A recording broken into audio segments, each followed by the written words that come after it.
میرے محترم دوستو، پاکستان کو ایک اسلامی، رفاہی اور خوشحال مملکت بنانے کے لیے ہماری جدوجہد رواں دواں ہے اور یہ قافلہ اپنے منزل کی طرف آگے بڑھ رہا ہے۔ انشاءاللہ اپنی منزل تک پہنچ کر ہی دم لیں گے اور اس ملک کو امن و آشتی اور خوشحالی کا گہوارہ بنائیں گے۔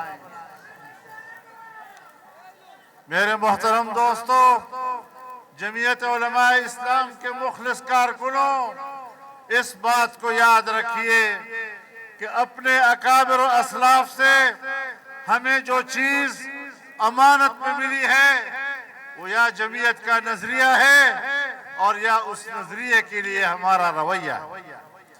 انشاءاللہ قومی وحدت کے لیے جمعیت علماء اسلام کا یہ پرچم نبوی لہراتا رہے گا۔ آج میں نے دیکھا ایک طرف یہ پرچم نبوی لہرا رہا ہے، جمعیت کا پھریرا لہرا رہا ہے، اور دوسری طرف امن کی فاختائیں اڑ رہی ہے۔ یہ جمعیت کے منشور کی نمائندگی ہے، اس کی علامت ہے، اور انشاءاللہ پاکستان کو امن کا گہوارہ بنانے میں آخری کردار تک لڑتے رہیں گے انشاءاللہ العزیز۔ میرے محترم دوستو، اسلام کے علاوہ کوئی دنیا میں اور نظام نہیں، لیکن اسلام کے لیے امت کی وحدت چاہیے، اسلام کے لیے قوم کی وحدت چاہیے۔ پاکستان کی اسلامی حاکمیت کے راستے میں سب سے بڑی رکاوٹ اگر فرقہ واریت ہے، قوم کو تقسیم کرنا اگر فرقہ واریت کی بنیاد پر ہے، ہم انشاءاللہ فرقہ وارانہ ہم آہنگی کے لیے کام کریں گے۔ اگر قومیت اور لسانیت کی بنیاد پر امت کو تقسیم کیا جاتا ہے، لسانیت اور قومیت کی بنیاد پر، قومیت کے نعروں پر قوم کو تقسیم کیا جاتا ہے، ہم انشاءاللہ اسلام کے نام پر قوم کو ایک پلیٹ فارم پر لائیں گے۔ نعرہ تکبیر! اسلام! اسلام! پاکستان! میرے محترم دوستو، پاکستان کے خلاف سازشیں ہو رہی ہیں، بین الاقوامی قوتیں پاکستان کے خلاف سازشیں کر رہی ہیں۔ پاکستان میں سیاسی طور پر سیاسی عدم استحکام لایا جا رہا ہے، ملک میں سیاسی اضطراب پیدا کیا جا رہا ہے، سیاسی لحاظ سے قوم کو منتشر کیا جا رہا ہے، اداروں کو کمزور کیا جا رہا ہے، پارلیمنٹ کو کمزور کیا جا رہا ہے، عوام کی رائے پر ڈاکے ڈالے جا رہے ہیں، جمہوریت کو کمزور کیا جا رہا ہے، آئین کی عملداری کو کمزور کیا جا رہا ہے تاکہ ملک کمزور ہو۔ اور اس سے بڑھ کر جس وقت سیاسی عدم استحکام ہوگا، اس کے بعد معاشی عدم استحکام کا دور شروع ہوا، اور گزشتہ 3.5 سالوں میں پاکستان کی معیشت کو اور معیشت کی عمارت کو زمین بوس کیا گیا، دلدل میں پھنسایا گیا۔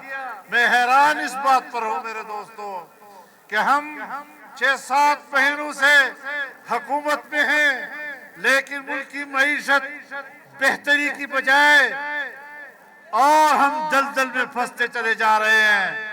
کس نے ہمیں پھنسایا؟ کس نے ہمیں اس دلدل کی طرف دھکیلا؟ کس نے پاکستان کی معیشت کو IMF کے حوالے کیا؟ کس نے پاکستان کی اسٹیٹ بینک کو خود مختاری کے نام پر IMF کے حوالے کیا؟ کس نے پاکستانی روپے کی قدر و قیمت کو تباہ و برباد کیا. اور پچھلی ہماری حکومت نے جب 24 ارب ڈالر کا ذخائر چھوڑے تھے وہ کیوں 2-2.5 ارب ڈالر پہ آ گئے؟ کیوں پاکستان کا روپیہ ڈالر کے مقابلے میں قدر و قیمت کھو بیٹھا؟ آج ہمیں اپنے دوستوں کا اعتماد بحال کرنا پڑ رہا ہے. غیر مسلم دنیا میں چین ہمارا قریب ترین دوست، لیکن ہم نے پاکستان میں اس کی سرمایہ کاری کو منجمد کیا، سی پیک کو منجمد کیا اور اس کے اعتماد کو ٹھیس پہنچایا. اربوں ڈالر ہم نے ان کے ضائع کر دیے، گوادر کو تباہ و برباد کر دیا. پاکستان کے میگا پروجیکٹس اور ان کے میگا پیکیجز کو ہم نے تباہ و برباد کر دیا. اور 2014 میں جب یہ کام شروع ہوا تو چین کے صدر کا راستہ، چین کے سربراہ کا پاکستان میں آنے کا راستہ 126 دن کے دھرنے سے روکا گیا. ہمارا اعتماد تباہ کر دیا گیا. آج ہم چین کا اعتماد بحال کرنے میں لگے ہوئے ہیں. کیوں وقت ضائع کیا گیا؟ کیوں اس ملک کو معاشی طور پر تباہی کی طرف ایک ایجنڈے اور ایک پروگرام اور ایک منصوبے کے تحت دھکیلا گیا؟ میرے محترم دوستو، اسلامی دنیا میں سعودی عرب ہمارا قریب ترین دوست ہے. ہم نے ان کے اعتماد کو نقصان پہنچایا اور آج جب 21 نومبر کو اس نے پاکستان آنے کا اعلان کیا تو عمران خان نے 21 نومبر کو اسلام آباد میں داخل ہونے کا اعلان کر دیا. آپ بتائیں کہ بالآخر ان کو بھی اپنا دورہ منسوخ کرنا پڑا. آپ بتائیں ہم پاکستان میں کیا کسی ایک دوست کو بھی اس کا اعتماد بحال کر سکیں گے؟ میرے محترم دوستو، ہمیں عالمی برادری سے کاٹا گیا، ہمیں اسلامی برادری سے کاٹا گیا، ہمیں اس ریجن میں تنہا کیا گیا اور آج ہمیں دوبارہ اپنے نئے دوست بنانے پڑ رہے ہیں، دوستیاں بحال کرنی پڑ رہی ہیں، اعتماد بحال کرنا پڑ رہا ہے. اور ہماری آخری حصار پاکستان کی حفاظتی حصار وہ ہمارا دفاعی ادارہ ہے. پاکستان کی تاریخ میں پہلی مرتبہ ہمارے دفاعی ادارے میں دراریں ڈالی گئی، ہمارے دفاعی ادارے کو منقسم کرنے کی سازشیں کی گئی. میں اللہ کا شکر ادا کرتا ہوں، انشاءاللہ ہم نے اپنے ملک کے دفاعی ادارے کو تقسیم کی سازش کو بھی ناکام بنا دیا ہے. نعرہ تکبیر! مرد آباد! معاشی دشمن عمران، اقتصادی دشمن عمران. میرے محترم دوستو، یہاں پر باتیں کی گئی اسرائیل کو تسلیم کرنے کی. اسرائیل جشن منا رہا تھا. اسرائیل 2018 کے الیکشن میں اور دنیا کا یہودی 2018 کے الیکشن میں ان کو پیسے مہیا کر رہا تھا. انڈیا کے لوگ ان کو پیسے مہیا کر رہے تھے، فارن فنڈنگ ہو رہی تھی اور فارن فنڈنگ کے نتیجے میں اس نے پاکستان کے اندر اقتدار حاصل کرنے کی کوشش کی تاکہ اسرائیل کو تسلیم کرایا جائے، تاکہ قادیانیوں کو دوبارہ مسلمان کہلوایا جائے. انشاءاللہ ہم نے الحمدللہ مقابلہ کیا، ہم میدان میں نکلے اور اسرائیل کو تسلیم کرنے کا منصوبہ ناکام بنا دیا ہے. قادیانیوں کو دوبارہ پاکستان میں مسلمان قرار دینے کی منصوبے کو ہم نے ناکام بنا دیا ہے اور پھر اعلان کرتے ہیں کہ اللہ کے فضل و کرم سے تم آئندہ بھی کامیاب نہیں ہوگے، چاہے ہمارا ملا بھی آپ کی گود میں بیٹھ جائے تب بھی کامیاب نہیں ہو سکو گے. نعرہ تکبیر! اسرائیل! اسرائیل کا جو یار ہے، اسرائیل نواز ملا، میرے محترم دوستو، کیسے بڑی بڑی باتیں کی گئی. میں ریاست مدینہ بنانے جا رہا ہوں اور آپ کو بتانا چاہتا ہوں، شاید آپ کے علم میں نہ ہو، میں آپ کو بتانا چاہتا ہوں. لاہور ہائی کورٹ نے گستاخانہ مواد کو شائع کرنے، میڈیا کے ذریعے اس کو پھیلانے، اس کو جرم قرار دیا تھا. اس پر بڑی بڑی سزائیں عائد کی تھی. لوگوں کو گرفتار کرنے کا سلسلہ شروع ہو گیا تھا. لیکن عمران خان کی حکومت نے وفاق کی طرف سے سپریم کورٹ میں اس کے خلاف اپیل دائر کی کہ لاہور ہائی کورٹ کے فیصلے کو منسوخ کیا جائے. یہ ہے ریاست مدینہ، یہ ہے رسول اللہ کے عظمت اور اس کے ناموس اور تقدس کی حفاظت کہ لاہور ہائی کورٹ فیصلہ کرتا ہے، اس کو جرم قرار دیتا ہے، اور آپ سپریم کورٹ میں اس کے خلاف اپیل کر رہے ہیں کہ اس فیصلے کو منسوخ کرو. ابھی فیصلہ نہیں ہوا تھا، سپریم کورٹ کا فیصلہ نہیں ہوا تھا کہ حکومت تبدیل ہو گئی. ہماری حکومت آئی اور چند روز پہلے ابھی 6 تاریخ کو اس کی پیشی تھی سپریم کورٹ میں. میں نے وزیر اعظم سے بات کی اور وزیر اعظم نے میرے ساتھ اتفاق کیا اور وفاق کی طرف سے سپریم کورٹ میں اپیل دائر کی گئی، درخواست دی گئی، اور ہمارے کامران مرتضیٰ نے جمعیت علماء اسلام کی نمائندگی اور حکومت کی نمائندگی کرتے ہوئے درخواست دی کہ ہم اپنی اپیل واپس لینا چاہتے ہیں. ہائی کورٹ کے فیصلے کو برقرار رکھا جائے، اور واپس لے لی گئی اور فیصلہ برقرار رکھنے کا اعلان ہو گیا. نعرہ تکبیر! قائد تیری سیاست کو، قائد تیری امامت کو، جو ناموس رسالت کے خلاف عدالتوں میں جائیں، ناموس رسالت کی توہین کے لیے قانونی جواز فراہم کریں، یہ بات کرتے ہیں ریاست مدینہ کی. شرم نہیں آتی ان لوگوں کو؟ منافقت کا لبادہ اوڑھ کر تم کس کا کردار ادا کر رہے ہو؟ مسیلمہ کا کردار ادا کر رہے ہو یا عبداللہ بن ابی کا کردار ادا کر رہے ہو؟ میرے محترم دوستو، نہ پاکستان میں ابن ابی چلے گا اور نہ پاکستان میں مسیلمہ کذاب چلے گا انشاءاللہ. میرے محترم دوستو، آپ کو یہ بھی یاد ہوگا کہ کوئی 20-25 سال پہلے پاکستان کی وفاقی شرعی عدالت نے سود کے خاتمے کا فیصلہ کیا تھا، لیکن اس وقت اس کے خلاف نظر ثانی کی اپیلیں ہوئی اور آج تک وہ فیصلہ نہیں ہو سکا.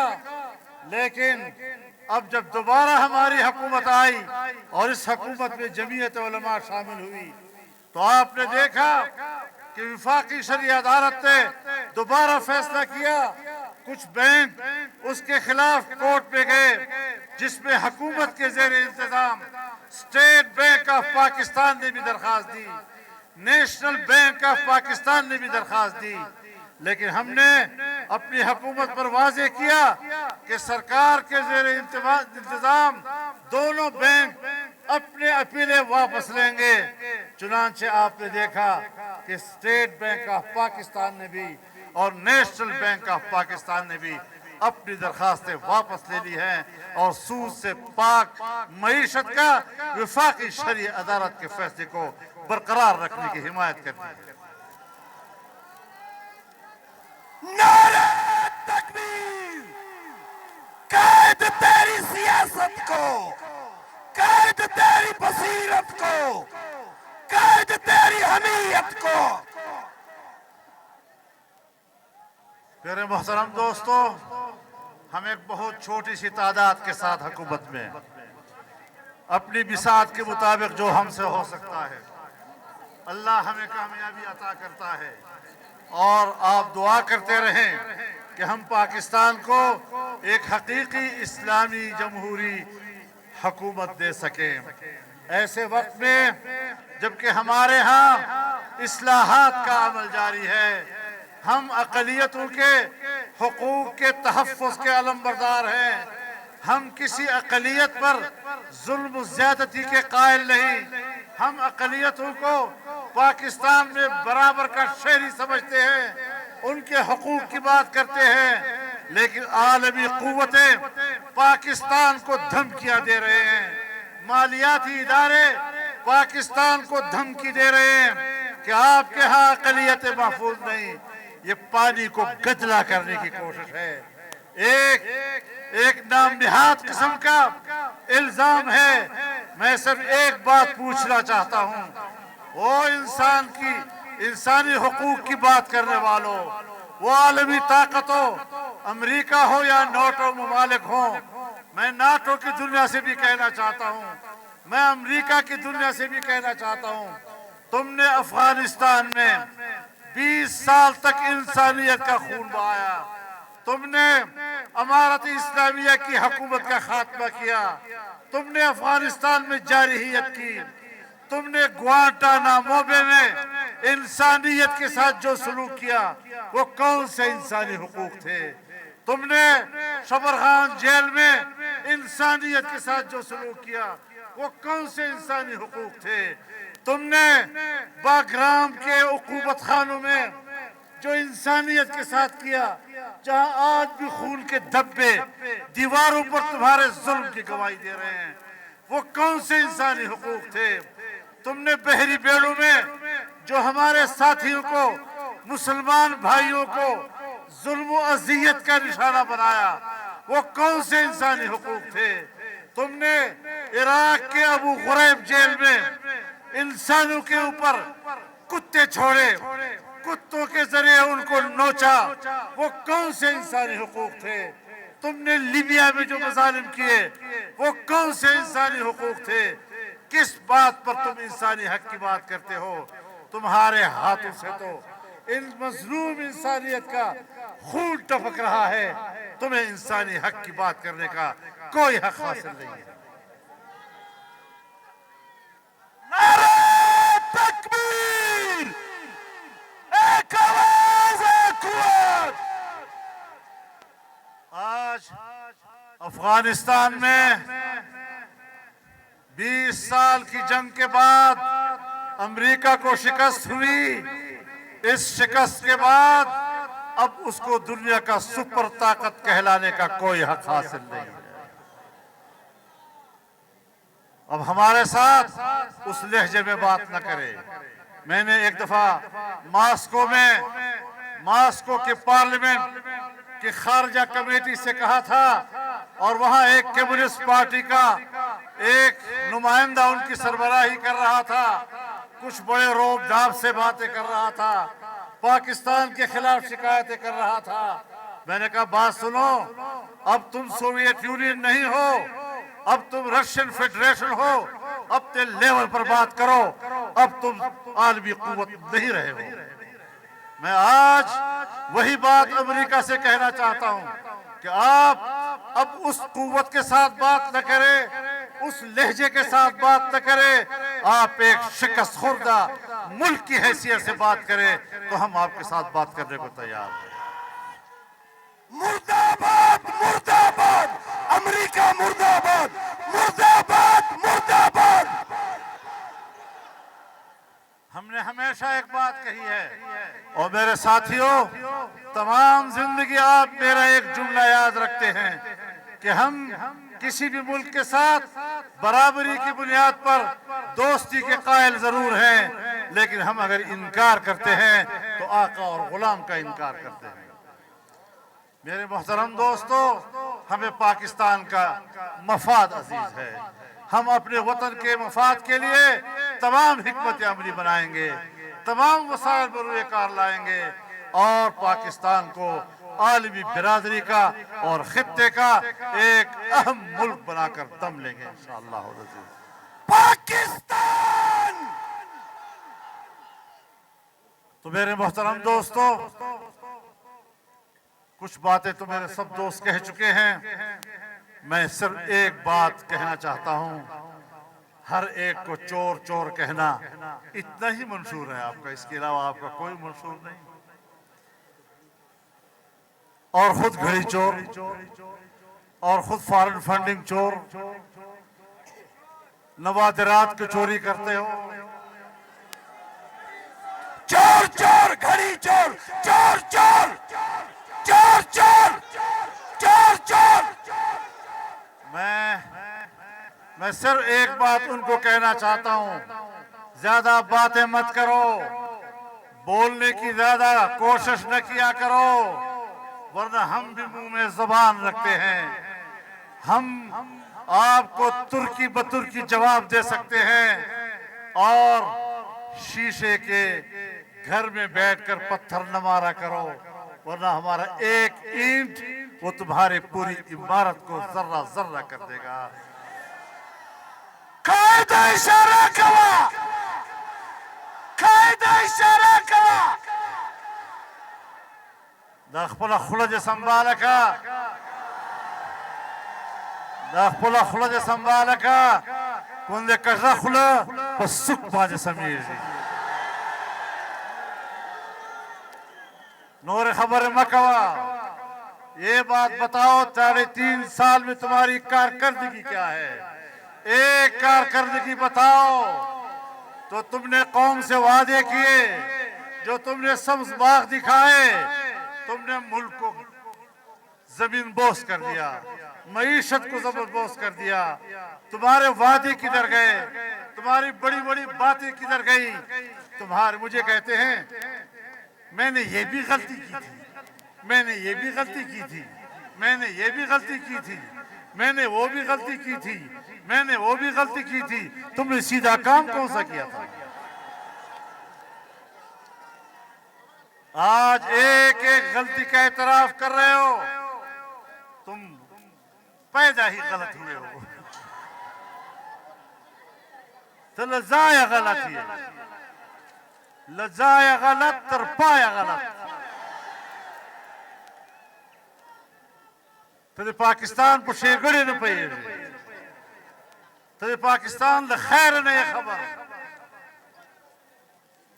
نو لطاب دا قوم سے امید وساتی انشاءاللہ دا ملک پر دغو عناصر و خلاصو، خپلو صفونو کے وحدت پیدا کو، اور خپل جماعت مضبوط کئے، خپل ملگرہ مضبوط کئے، خپل داخلی صفونو متحد کئے۔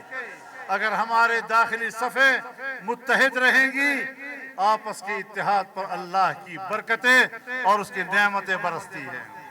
انشاءاللہ ہم نے اس میدان میں مردانہ وار مقابلہ کرنا ہے، بزدلی کو قریب نہیں لانے دینا، ایمان اور بزدلی اکٹھے نہیں ہو سکتے۔